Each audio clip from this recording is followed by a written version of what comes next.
water use rather than the sewer rate itself.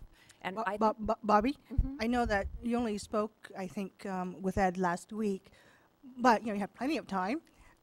Were you able to perhaps brainstorm the type of information or data that the wastewater folks would need in order to be convinced? Well, I mean, one thing that could be done is that there are a number, as was pointed out, there are a number of sewer agencies that do currently use volumetric-based pricing. They have made that decision based on their local circumstances and needs, and I think one of your questions went to a commonality that we tend to see in those, which is that they tend to be entities that have a couple of things in common. They tend to be either both the water provider and the sewer provider for a particular service area, although not always, but generally some of the folks we've talked to, El Dorado Irrigation District, East Bay Mud, they have that that ability of being both the water purveyor and the sewer provider. In addition, they tend to already bill on the monthly bill as opposed to the tax roll. So there are some commonalities there, but one thing that could be done is to actually have those agencies tell us, what have you seen in terms of conservation since you've implemented this volumetric-based pricing? Because what they're telling us is that they don't believe that this is a very big driver for conservation, that it pales in comparison to the tiered water rate side of the house, where you really get people reducing their water use and seeing it on their water bill. So to me, a first step would be trying to put some specifics around the assumptions that we're making about what this can achieve in terms of water conservation, and you could use the folks that are doing it now to provide some information to back that up. So that would be one thing. And I do think that there's a lot more exploration that needs to be done, frankly, between the proponents of this and us, because we have so many disagreements about assumptions. For example, this whole question of fixed costs. We estimate our fixed cost, I can't even say that, fixed costs at more like upwards of 80%. So we don't really understand how we could restructure a rate structure to say, well, it's 30%. You can't just transform your fixed costs into something variable and then charge your customers. So we have some big disconnects in terms of the underlying facts and assumptions that I think would need to be worked through through additional discussions before we could really develop this a lot further. And then there are also some secondary benefits that I'll touch on in just a minute that we also don't really think will accrue from this, that were mentioned in the presentation. And then lastly, we really don't believe that the board, well, we don't believe the board should, but we're also not convinced the board can dictate local rate structures in federal permit conditions. I would want to have additional conversations with Mr. Loffer and his staff if there was a desire to go in that direction.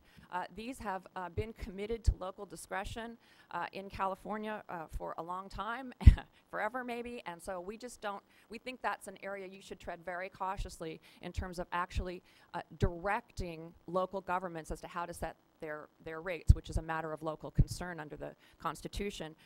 Certainly you could do something in the area of incentives at the end of the day if it seemed that this was an approach you wanted to encourage, but I think mandates is something that are very questionable. And I do want to be clear, and I've mentioned this already, that CASA doesn't oppose volumetric pricing. Many of our members have implemented it, and frankly, most of our members do it in the commercial and industrial sectors where flow is a component of the rate, but it's not the only component. And I think Stan Dean, who's going to speak after me, can give some more specifics about how those rates are assessed and why overemphasizing flow from a sewer perspective is not necessarily a good thing, because of course there's the strength component, which we care about very much in terms of what's coming into our treatment plants, and is a much bigger driver for us in terms of treatment costs and compliance than the amount of water that's coming through our plants. So we have to take that into account. Let's see, I touched on the fixed costs. The annual property tax roll, this was mentioned in the presentation as well. I'd just like to give you an example because there has been discussion that this kind of pricing would actually help our agencies in terms of their operating costs. But just taking one example, the Delta Diablo Sanitation District over in Antioch, 87% of their costs are fixed. So if flows are reduced by 5%, then the customer is going to get less than a 1% savings on the bill. And they're going to get that once a year or maybe twice a year when they get their property tax bill. And I know you've all gotten property tax bills. And there's a lot of things on that bill, from your mellow roofs assessment to your lighting and landscaping, and I think we really have to say, is that really going to motivate people to use less water because they save 1% on their sewer bill? So again, we're not convinced it's going to have either the primary benefit or some of the secondary benefits. And this question of reducing SSOs, obviously a big goal of this board and of the wastewater community, but we don't really think that, again, that this type of conservation is going to make a big difference in terms of sanitary sewer overflows.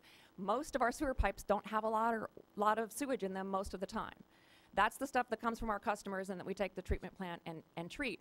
Most of our sanitary sewer overflows are either from wet weather and I and other types of influences, not the flows that are coming through people's plumbing, or are the result of blockages in the system.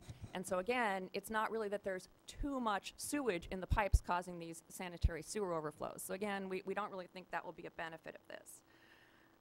So I think, and I could go on and on, but you probably don't want me to, we just think that there's a lot more work to be done, and while we don't think that this is something that's ready for major attention by your staff. We think there's a lot more understanding that we would need to reach with the proponents of this to really work through some of these things before you needed to have your staff engaged in this effort.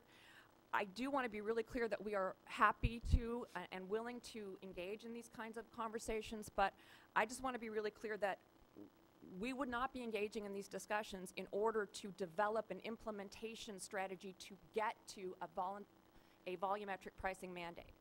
We're not there. We're several steps back from that. We need to be engaged in a stakeholder effort to decide whether or not this is a road that the board should be spending time going down, not just the how to get there. So as long as that was the understanding that there's not a foregone conclusion that we want to head down this road, but that we want to develop a better understanding to inform this board's decisions, then I think we would be willing to spend the time and effort to do that.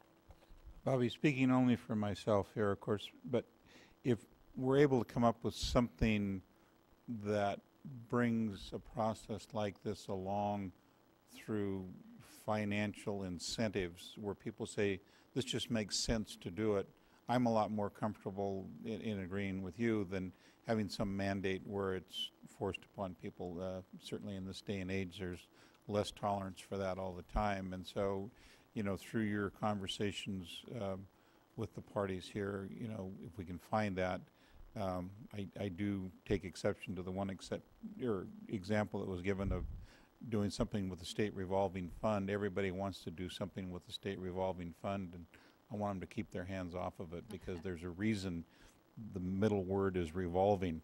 And if we give away and provide too many incentives out of the state revolving fund, which has many today, then all of a sudden it quits revolving and it gets to be like some of these sewer systems that don't have enough volume going through them. It gets kind of sludgy.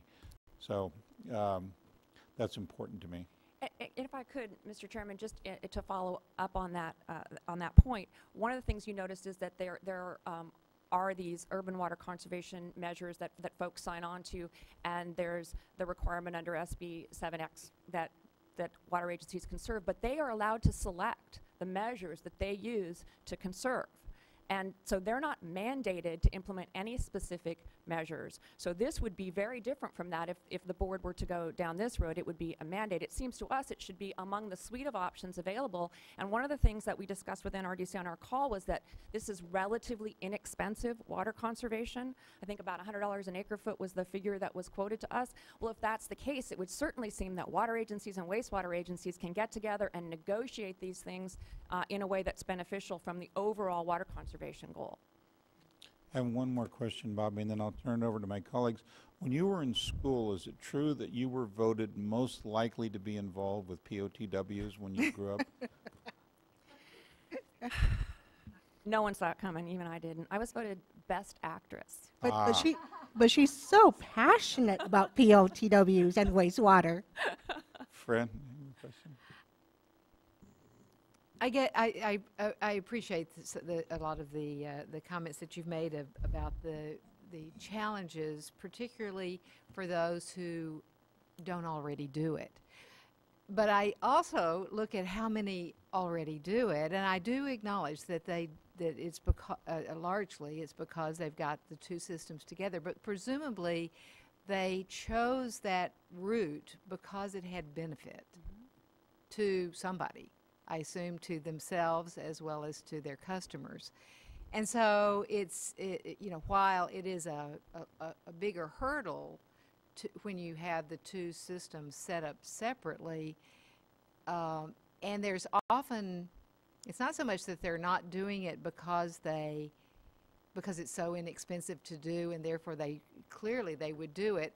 I think largely because they don't talk to each other, and it's just hard to do something with people that you don't normally deal with, and so but I do think that city councils, special districts, counties, perhaps, certainly county sanitation.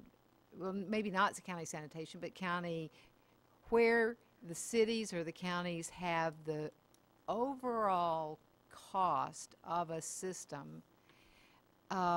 This might be something that they would actually be interested in. They would be interested in how do we reduce the cost to our customers so that we can not continue to raise rates over certainly in the short term and maybe even in the longer term. So I hope that within the sanitation world, and I talked to L.A. County sanitation yesterday, that there'll be a serious discussion here about how we move forward, particularly where the big opportunities are, and that probably will be in the larger areas, because while it may not be huge in terms of a driver, in conservation and in water supply and in alternatives, we don't deal with huge anymore. We deal with incremental. And so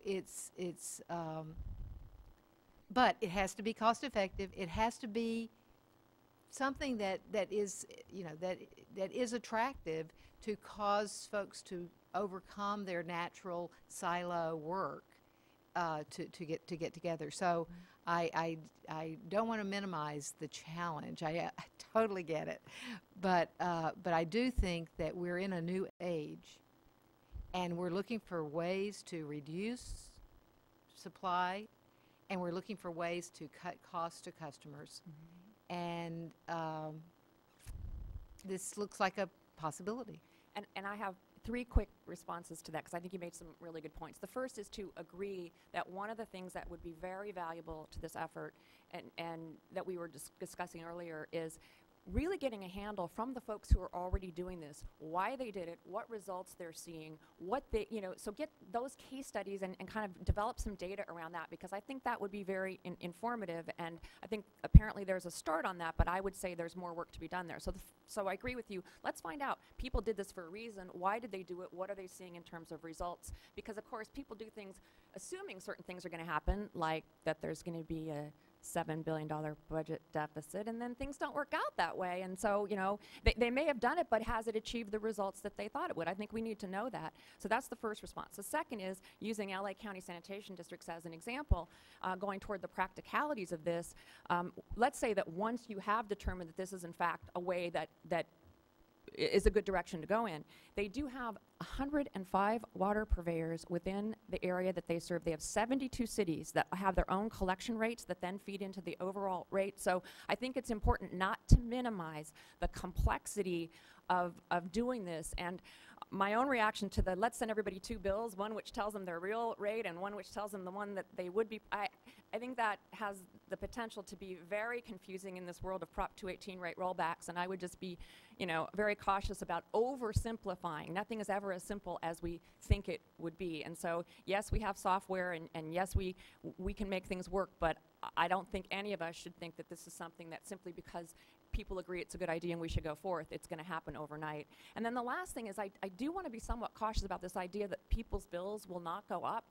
I mean, this is because so many of our costs are fixed, and they're for the pipes in the ground, and they're for treatment, and they're for all those things. What you're going to see is a cost shifting, potentially. You would see some people paying more and some people paying less. So I don't think this is something we can sell to our customers as you're all going to have your rates stabilized or go down, because that's not the way it's going to work. There's just too many costs that will not be affected by flow alone. But it would be for a reason. If their costs go up, it's because they have a larger volume. If they're operating on a water budget, it should be. If it's up high, they're using more water than Sure, I just didn't want to leave you with the impression that somehow this was going to be something that would stabilize or keep wastewater rates from going up, because that's not going to happen. Okay. Always informative and entertaining, Bobby. I concur with a lot of what Fran said. I mean, when Ed first discussed this issue with me, I liked it a lot. It sounded like just, a really common sense approach. As we all know, unfortunately, common sense does not always prevail for a lot of reasons, but I would encourage you to have the discussion, the stakeholder discussion that was proposed between now and, was it August? August, and then at that time, I would like to have a report back to the board.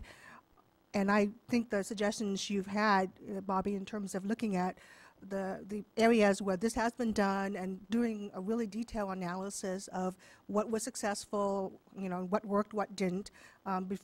So I for one actually like this concept, but I would say I'm not, ready yet at the point where I will say we need to do this, and whether it is a requirement by the board is a totally different issue that we'll probably have to discuss at some point. But as an idea that has, I think, a lot of common sense appeal to me, I definitely would encourage the continued discussion this summer. I will volunteer to the extent that I can squeeze it in amongst everything else.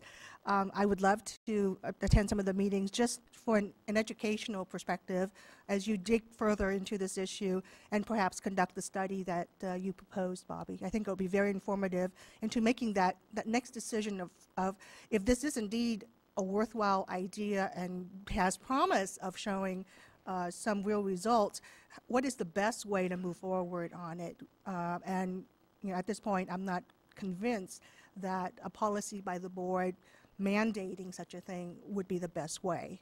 But definitely that is something that we can explore later. And the joy of having two new people joining us in the future, Tam and I can tag team. Thank you, Bobby. Thank you. Stan Dean.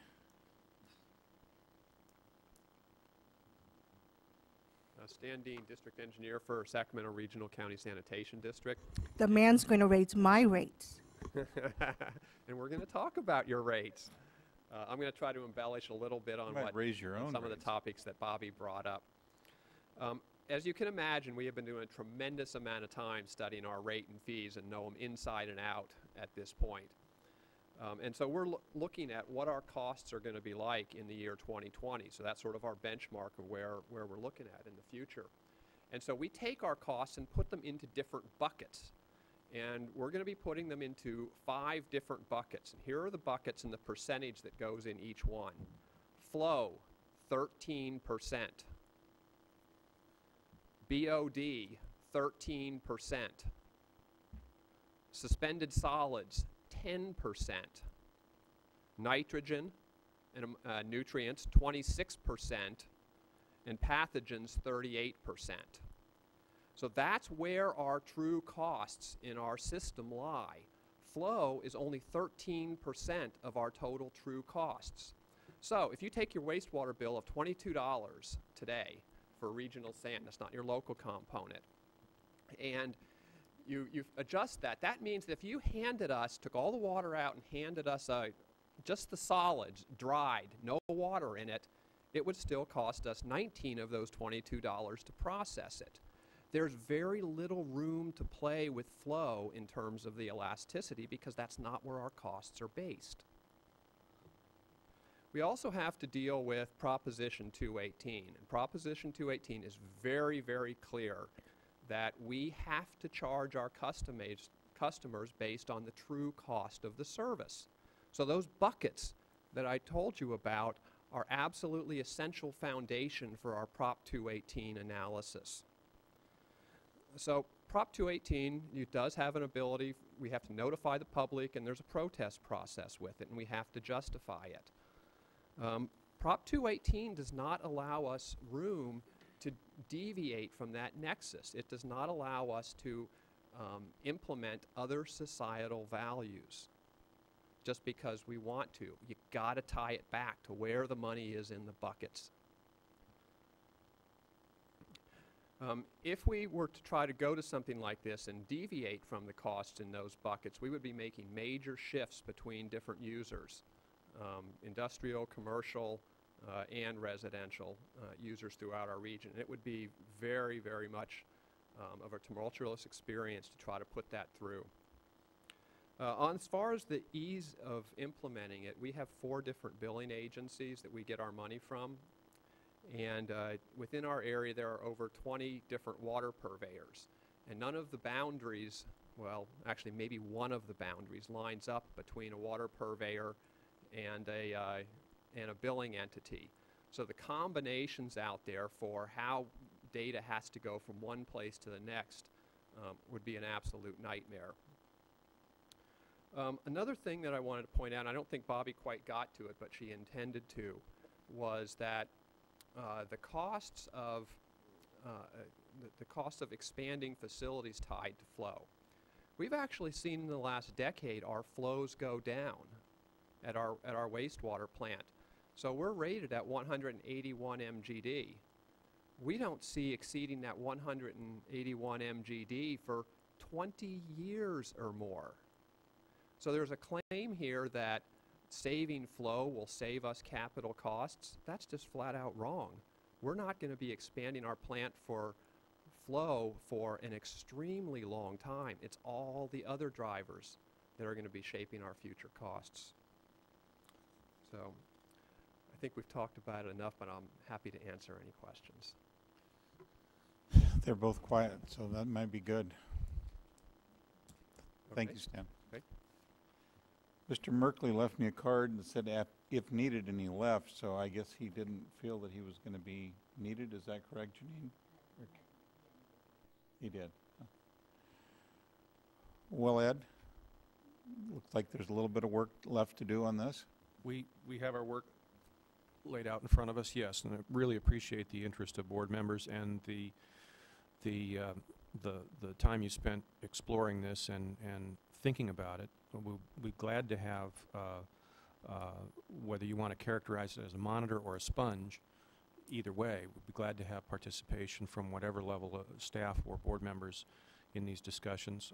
I envision it's probably perhaps 3 or 4 meetings over 3 or 4 months, something along those lines. And I think by the time we've talked about it that much, we'll have a sense of whether we're likely to agree on some common approach or not.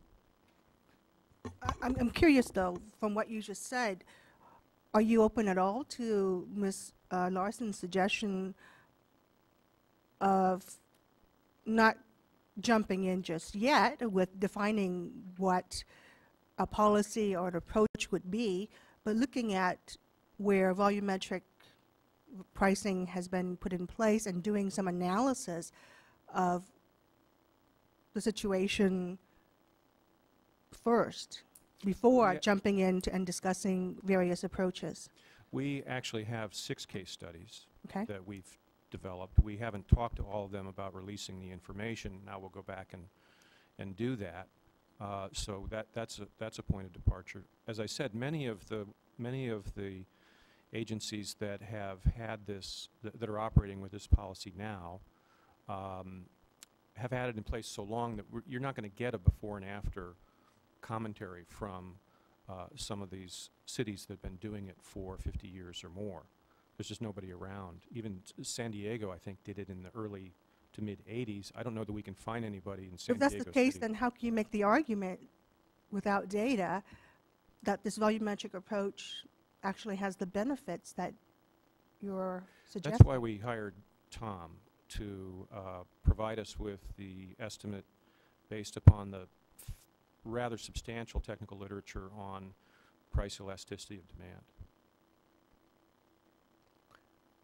I would in terms of focus, I don't know, of your 6, are most of them utilities that are separate? They're not under the same umbrella.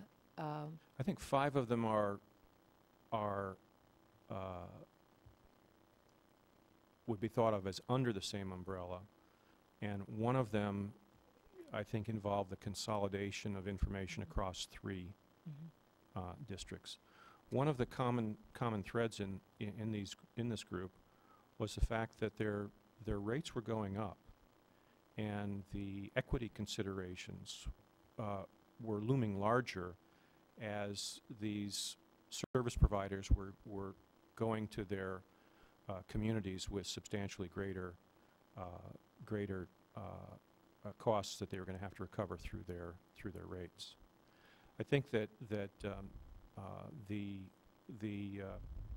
you've heard about the range of conditions in which the sanitary sewer service providers operate, and of course it's almost axiomatic.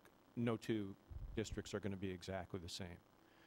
I think we've heard of factors, and we're aware of factors in our work, where the case for volumetric pricing is most compelling. The factors that are likely to increase the level of customer response. And I think we could consider some kind of tiering of agencies' situations in relation to their own cost profile, their current rate structure, as to where it makes the most sense to do it first, second, third, fourth. I could envision 4 tiers of phasing in this kind of a policy. And in any case, it doesn't have to be a crash program for anybody. We have several years to put this together at the and still allow 4 full years to capture the effect prior to 2020. Thank you, gentlemen. Thank you. Ladies, I haven't given you your break this morning. We have Mr. Wilson waiting to give us a 10-minute report. Let's do it. Craig?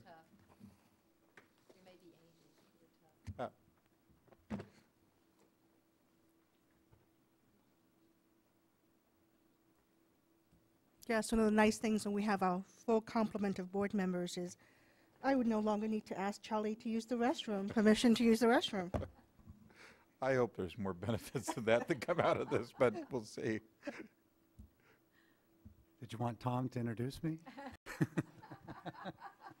Yeah, Tom, you want to introduce him?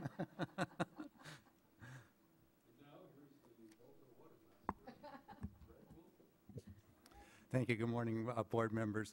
Listening to that last item, it kind of conjured up in my mind a kind of a interesting quaint colloquialism that was out of the drought of the 1970s. It's too close to the lunch hour, so I won't repeat it. If anybody's interested in it, I could send you an email. I've listened to enough of what we just heard that I don't need any more anecdotal stories, to tell you the truth. I'd rather hear about the Delta. But if you want to tell us that story, go ahead. No, that's okay. And I would be remiss if I didn't mention one thing, kind of an historical thing. I almost wish I was making this presentation next month when you have your full complement of board members, because unless my Why don't we postpone? Unless my memory is failing me, it could be the first time in history where you have a majority of the board is from the distaff side of the aisle. From the what side of the aisle? That's women, distaff. I think it's great. So maybe we should have a glass ceiling ceremony or something. Okay, on to the meat of this. I'm not submitting a formal report today, but rather we'll just be giving you a brief update on some of the activities of the Office of the Delta Water Master over the last few months. I'll briefly cover, hopefully in less than 10 minutes, 5 items. 1, outreach activities. 2, reporting on monitoring and water use in the Delta. 3, compliance activities. 4th, the timing of the next formal report. And last, just a couple of comments on the final draft of the Delta plan, which was released yesterday. On outreach activities, I continue to engage in quite a few tours, presentations, meetings with outside interest. I think it's a healthy two-way street for people to continue to get to know about the Office of the Delta Water Master, and also it gives us an idea and an opportunity to learn from outside people. Made presentations before the Stewardship Council, the Delta Protection Commission in the last couple of months. Fran and I both appeared before the Senate Natural Resources and Water Committee last month.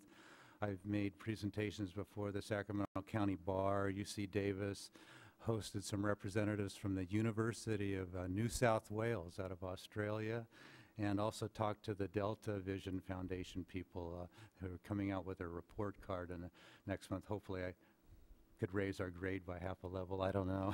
We'll see. So the outreach, that's what it is.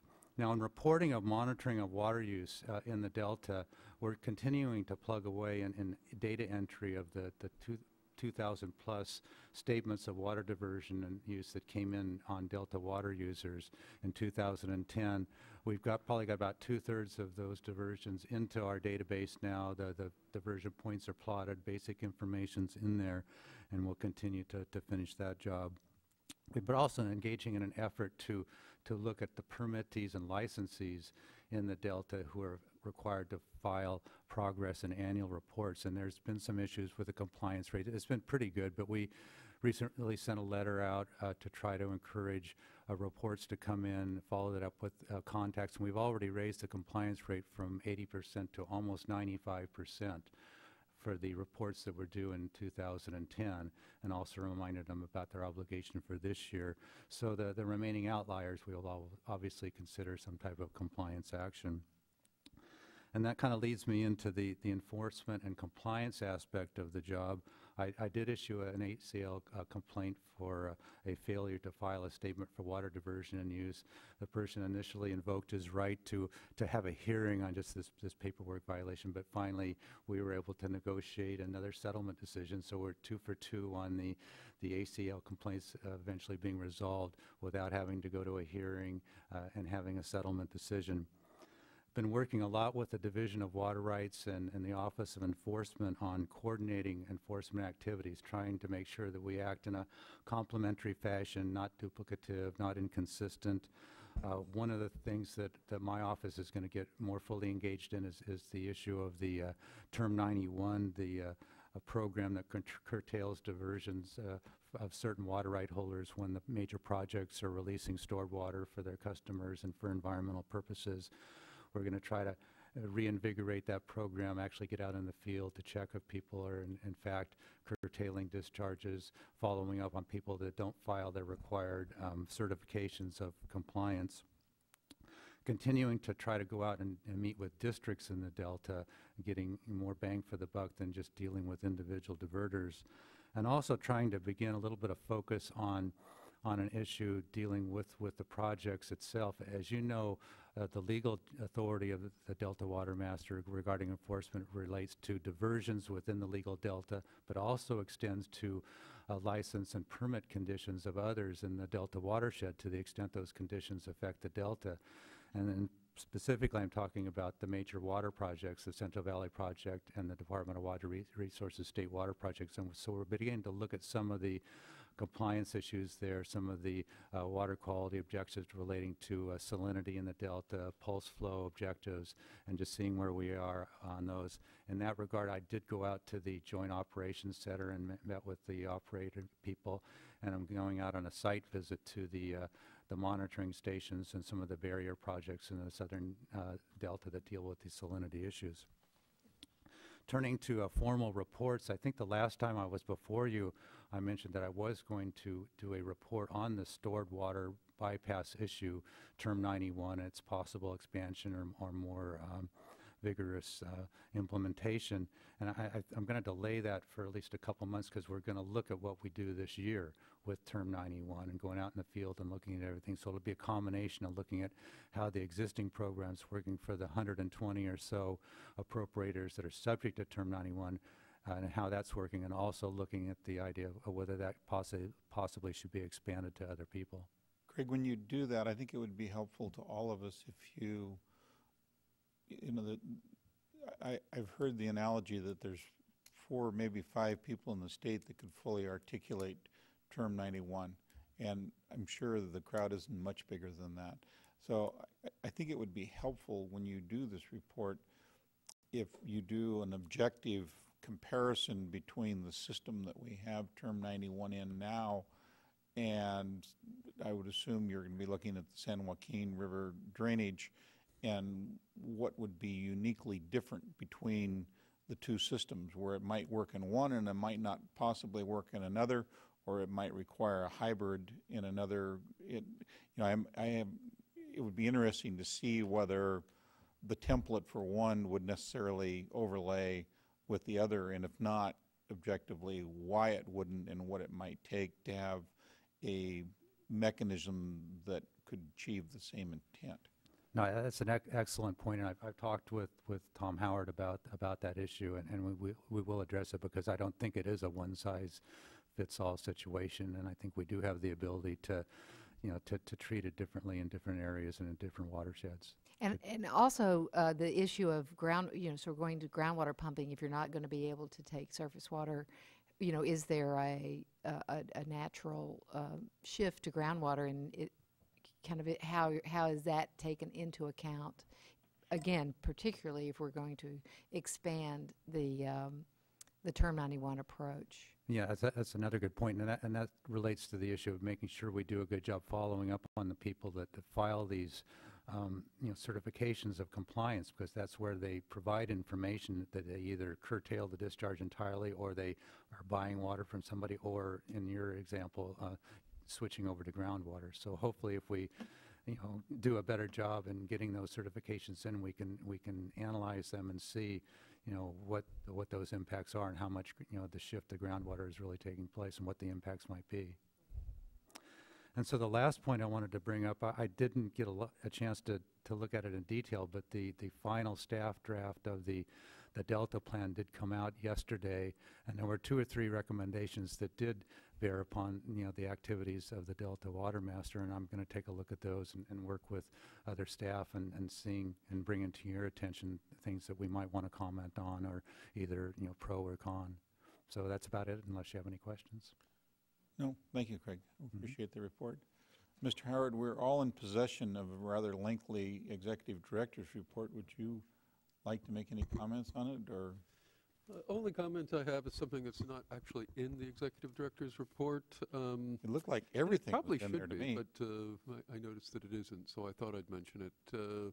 Last week, the Attorney General's office put out a warrant for the arrest of a party, a man and wife, husband and wife, who were operating in an underground storage tank cleanup firm called Hayden Environmental. I understand they spent the weekend in jail. I'm not aware of, I'm sure sometime in the past the State Water Board has initiated a criminal prosecution, but I can't recall when last time we ended up with someone in jail as a result of a State Water Board initiated action.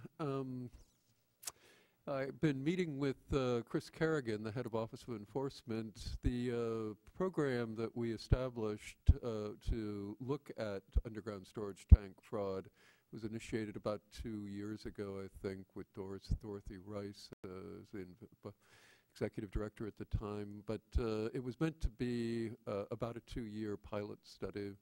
I've extended it for 1 more year for now. Apparently there are a number of cases that we are about to move forward on, and I wanted at a minimum to complete those, and we'll just see how it goes over the next year, and perhaps just turn this into a permanent I, for one, certainly the program. appreciate that effort, Tom, because when we started digging into it, it certainly appeared that the situation was ripe for fraud, if you will, and accountability, and reading the analysis of that arrest and that potential prosecution, was very well done, and I'm glad you're pursuing it. Fran? I want to underscore not only that and certainly thank the staff for the work that they've been doing and that they are doing. I understand there is some ongoing effort. But I think, coupled with Craig's report of getting out in the field and meeting with people and having conversations for people to know that we are here and we care about the reports that they're doing or the work that they're doing, and the deterrent effect, which Reed always emphasized in these kind of criminal cases that you're talking about and others.